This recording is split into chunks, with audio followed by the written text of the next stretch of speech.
ओम शांति। आज सुनते हैं प्यारे बाबा की 10 अगस्त की मुरली से, अव्यक्त मुरली से दिल में छपने वाली गहराई की बातें।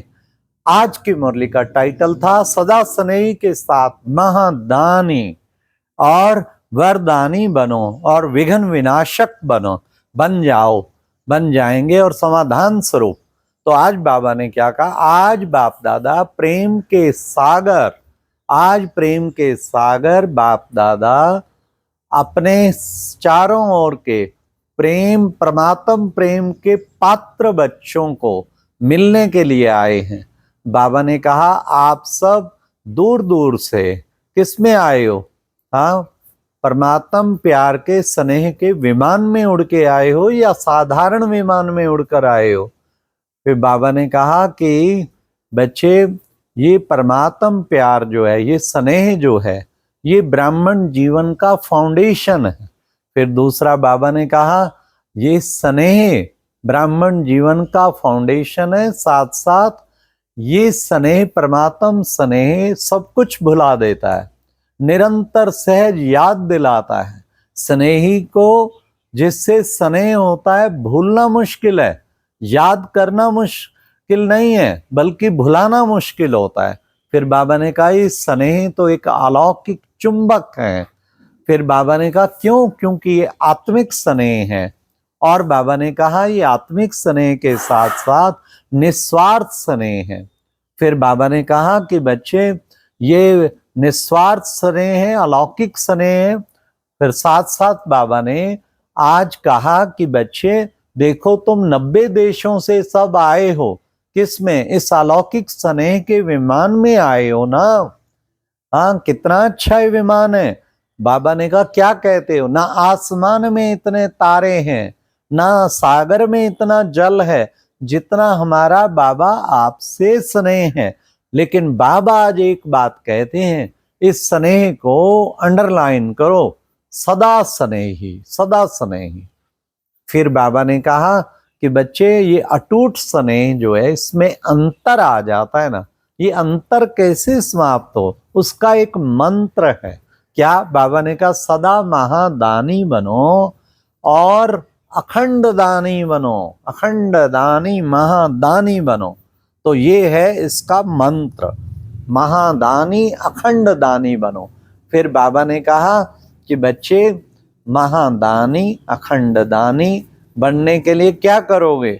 बच्चे हर समय दाता के बच्चे विश्व सेवाधारी बाप समान सारे विश्व की सेवा में मास्टर दाता बन देते रहें। फिर बाबा ने कहा क्या क्या देना है? मनसा द्वारा शक्तियों का दान दो, वाचा द्वारा ज्ञान का दान दो।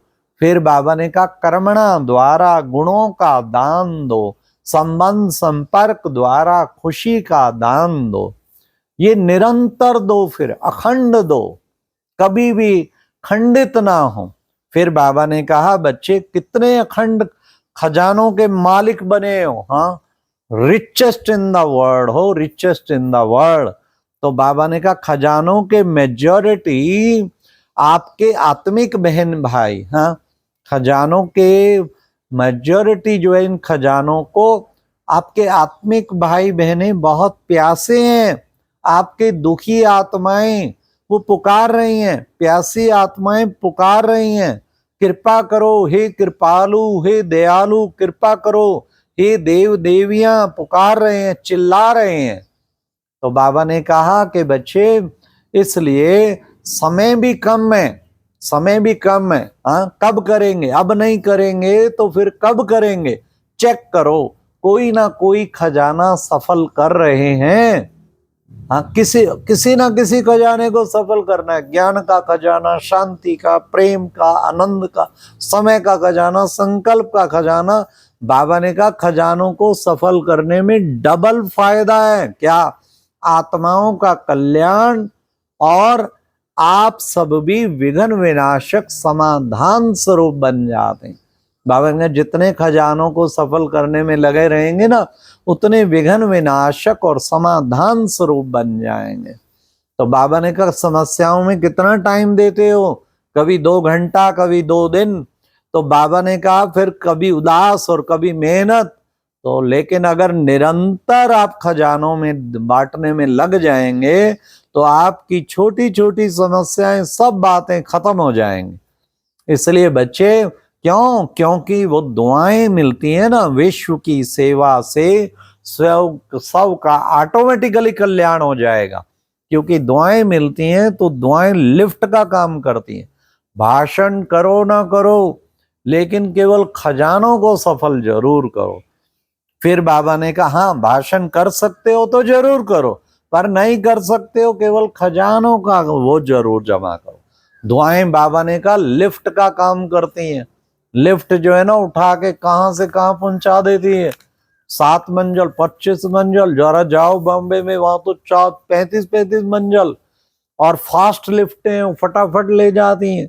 ये भी बाबा ने कहा दुआओं के लिफ्ट तुम्हारी स्थिति को पता नहीं कहां से कहां पहुंचा देगा। इतनी दुआएं प्राप्त करो। दुआओं की लिफ्ट जो है वो सबसे बड़ी लिफ्ट है। बाबा ने कहा इसलिए मेहनत मुक्त बनो और दुआओं के पात्र बनो। सिर्फ करना क्या है, जितना सफल करोगे खजानों को, उतना ही सफलता मूर्त बनेंगे। केवल तुम बच्चे स्मृति का स्विच ऑन करो, ऐसे दिल की दुआएं लेते हुए सबकी दुआएं एकत्रित करते चलो। बाबा ने कहा है कि बच्चे, सबसे सहज से सहज पुरुषार्थ है दुआएं देना और दुआएं लेना। उस सहज पुरुषार्थ को सदा करते रहो। हाँ, फिर बाबा ने कहा क्योंकि बच्चे दिल की दुआएं मिलती कब है, जब दिल की सेवा करते हो। हर खजाने के अनुभवी बनो, अनुभव में खो जाओ, शांति की डीपनेस में खो जाओ, आनंद में खो जाओ, प्रेम में खो जाओ, फिर उसका अनुभव कराओ। अनुभव कराना सबसे बड़ी सेवा है।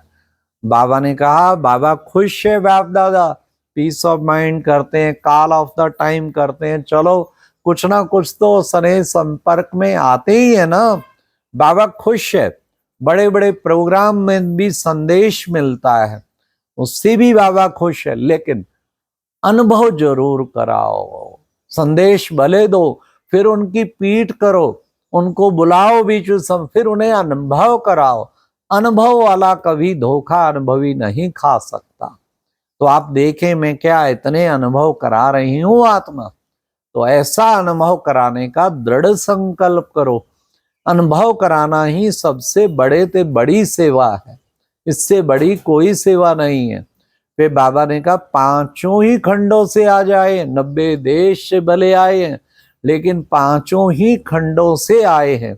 तो बाबा ने कहा एक चंदन का वृक्ष पांचों खंडों से भले आए हैं, लेकिन चंदन का वृक्ष है, क्योंकि सारे एक है। क्या कल्चर है, कल्चर ये नहीं कि मैं यूके का हूं, मैं अमेरिकन हूं, मैं अफ्रीकन हूं, नहीं, हम सब का ब्राह्मण कल्चर है। तो ऐसे ब्राह्मण कल्चर के हो ना, बाबा सेवा में नवीनता चाहता है ना। स्थूल धन भले, बाबा ने कहा पीस ऑफ माइंड चला, million minutes of just a minute programme London वालों ने किया ना। बाबा तो मिनट वाली बात नहीं, सेकंड में कहता है स्थूल धन जितना भी तुमने लगाया, शक्तियां लगाई, वो सब जमा हुआ। स्थूल धन भी पदम गुणा तुम्हारे ही बैंक में जमा हो गया। तो बाबा ने कहा जिस समय चाहो शक्तियों का, गुणों का अनुभव सदा ज्ञान स्वरूप में मनसा वाचा कर्मणा सबके अनुभवी बनो। पुरुषार्थी ब्राह्मण अभी अभी बाबा ने कहा 1 सेकंड में जब कहे ड्रिल स्थिति में स्थित हो जाओ। सबसे पहले पुरुषोत्तम संगम युगी ब्राह्मण, और फिर बाबा ने कहा डबल लाइट फरिश्ता, फिर चारों ओर विश्व कल्याणकारी बन के विश्व की सेवा में। तो आज की मुरली में वरदान था गोल्डन एज्ड स्वभाव द्वारा, गोल्डन एज सेवा द्वारा श्रेष्ठ पुरुषार्थी भाव। गोल्डन एज स्वभाव द्वारा, गोल्डन एज सेवा द्वारा, हाँ क्या, श्रेष्ठ पुरुषार्थी भाव। अपनी गोल्डन एज ऐसा पुरुषार्थ करो जो गोल्डन एज टाइप का पुरुषार्थ, और उससे गोल्डन एज सेवा, बड़ी उत्तम क्वालिटी की सेवा, मनसा वाचा कर्मणा सब, ये है श्रेष्ठ पुरुषार्थी बनना। फिर बाबा ने स्लोगन में कहा, क्या क्यों के प्रश्नों को समाप्त कर सदा प्रसन्न चित्त रहो। फिर आज अव्यक्त इशारे में लवलीन स्थिति, सदा के योगी हैं, अलग नहीं, स्वतः ही याद रहती है लवलीन को, ऐसे लवलीन बनो। अच्छा, ओम शांति। ये थी आज की मुरली से दिल में छपने वाली गहराई की बात है। ओम शांति।